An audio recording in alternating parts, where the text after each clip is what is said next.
Photo ஸ்டுடியோக்காரனா இருந்தாலும் என்ன ஒரு கைராசிக்காரன் மதிச்சு இந்த திருமண தம்பதிகளை வாழ்த்த கூட்டிட்டு வந்தவங்களுக்கு ரொம்ப நன்றி. இந்த திருமண தம்பதிகள் கேமராவும் லென்ஸும் போலவும் நெகட்டிவும் பிரிண்டும் போலவும் ஓஹோ என்று வாழ வேண்டும். என்ன என் போட்டோ ஸ்டுடியோ பேரும் ஓஹோ, நான் செஞ்சு வைக்கிற கல்யாணங்கள்லாம் ஓஹோ. இந்த விதவா திருமணத்தை நான் ஆதரிக்கிறேன். பொட்டிழந்து பூவிழந்து தாரி இழந்து தவிக்கும் இந்த மங்கையை மணந்து கொண்ட மணமகனை வாழ்த்துகிறேன். ஓஹோ என்று வாழ்த்துகிறேன். என் ஸ்டுடியோ பேரும் ஓஹோ, நான் செய்து வைக்கும் காரியம் எல்லாம் ஓஹோ. ஐயோ அண்ணா, என்னடா அது கசாப்பு கடையில போயிட்டு வந்த நாய் மாதிரி வா, என்ன அவிட்ட கடிச்ச பண்ணி மாதிரி இருக்கு. மூஞ்சில கொத்து போட்டா போட்டானா?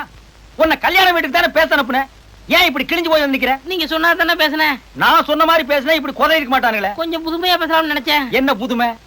எங்கள் ஓஹோ போட்டோ ஸ்டுடியோ முதலாளி வராத காரணத்தால் அவருக்கு பதிலாக என்னை பேச சொல்லி இங்கே அனுப்பி வைத்தார். அவர் சார்பாக மணமகள் மணமகன் வாழ்க. மணப்பெண்ணுக்கு நான் ஒன்று சொல்லிக்கொள்ள ஆசைப்படுகிறேன். நாளைய விதிவசத்தால் நீங்கள் பொட்டிலந்து பூவிலந்து மாங்கல்யம் இழந்து கணவனை இழந்தால் நீங்கள் ஒன்றும் கவலைப்பட வேண்டாம். எங்கள் அண்ணன் மறுமணம் செய்து வைக்க தயங்க மாட்டார் என்பதை தெல்ல தெளிவாக ஆணித்தனமாக அடித்து கூறுகிறேன்.